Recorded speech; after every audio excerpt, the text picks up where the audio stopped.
Halo, selamat malam Mas Bro. Jumpa lagi dengan Listrik channel yang bahas toko alat listrik yang saya rintis dari nol. Dan terima kasih sebelumnya yang sudah subscribe channel saya. Sharing untuk kesempatan malam ini, kita akan sharing tentang apa sih sebelum saya buka toko itu dulu. Selain punya modal sedikit uang, paling tidak saya harus punya keahlian dasar ini ya. Bukan keahlian yang apa ya, yang detail gitu, enggak. Ini cuma keahlian dasar yang saya harus punya sebelum saya buka toko alat listrik ya.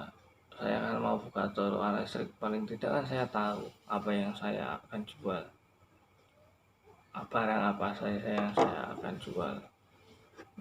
Begitu pula dengan orang yang mau buka toko sembako itu kan paling tidak tahu kebutuhan sembako tiap hari warga-warga sekitar, masyarakat sekitar gitu.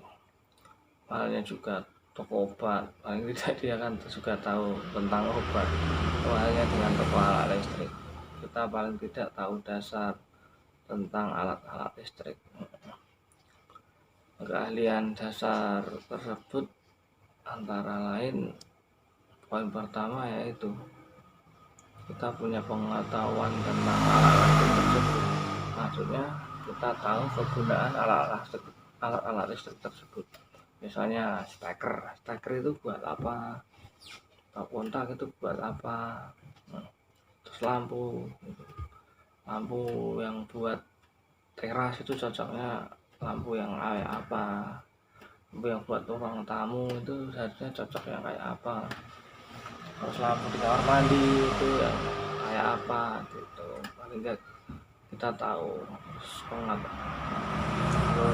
kayak kabel juga kita harus tahu macam-macam dan jenis kabel yang cocok buat di luar yang kena hujan panas itu kabel apa. Misalnya kan kabel telepon itu kan cocok itu buat outdoor gitu. Nah hujan kena panas itu nggak masalah. Kabel NYM, kabel putih itu kan rawan tikus, biasanya dikasih paralon. Terus kabel yang buat bikin olor, terus sambungan olor itu kayak apa, kita harus tahu. Terus kita tahu milih-milih MCB ya, di rumah kita yang sering melakukan MCB gitu ya. MCB sekring itu kan kita harus bisa milih sama pelanggan itu kan banyak beli MCB. Kita harus tahu di rumahnya itu tegangan listriknya berapa, bisa pilih ganti ntar MCB nya pakai yang 2 ampere, 4 ampere atau 6 ampere ya. Sekring juga. Untuk yang poin kedua, kita bisa praktek dalam arti misalnya contoh kayak gini, ini orang mau membuat olor ini biasanya ibu-ibu ini yang suruh masang, soalnya dia kan nggak bisa, dia otomatis kalau bikin olor kan dia beli stok kontak kayak gini ya, mau lubang berapa, ini contohnya lubang 2, beli steker sama beli kabel. Otomatis kita harus bisa masangin ini ya, ini pasang ketika dicoba jadi aliran listriknya ada masang fitting, kita juga harus bisa gitu. Rangkai kipas tuh, masa kita jual kipas nggak bisa rangkai kipas kan lucu. Rangkai antena itu sering orang beli antena biasa nggak bisa rangkai itu ya kan, disuruh rangkai. Nah, kita harus bisa rangkai. Untuk yang poin ketiga yang penting ini, sebagai penjual ya kita harus ramah, sopan sama pembeli. Keuntungan besar ini, dia pelanggan itu pasti balik dan terkesan beli di toko kita, oh iya jaga tokonya ramah, sopan gitu. Itu pasti pelanggan pasti kembali lagi.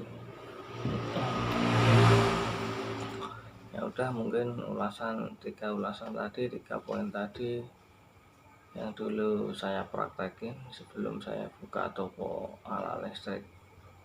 Sebenarnya itu aja. Kalau urusan ahli pengetahuan yang detail tentang listrik saya juga nggak bisa. Saya masang instalasi listrik di rumah, di rumah saya aja saya nggak tahu. Tapi kan yang penting tahu masang ini, mas minusnya tahu, itu aja. Ya pengetahuan dasar, keahlian dasar aja, jadi nggak yang detail gitu. Dan terima kasih sudah dukung dan support channel saya, dan terima kasih. Semoga video malam ini bermanfaat bagi teman-teman yang punya niat buka usaha toko listrik. Salam pengguna usaha. Wassalamualaikum warahmatullahi wabarakatuh.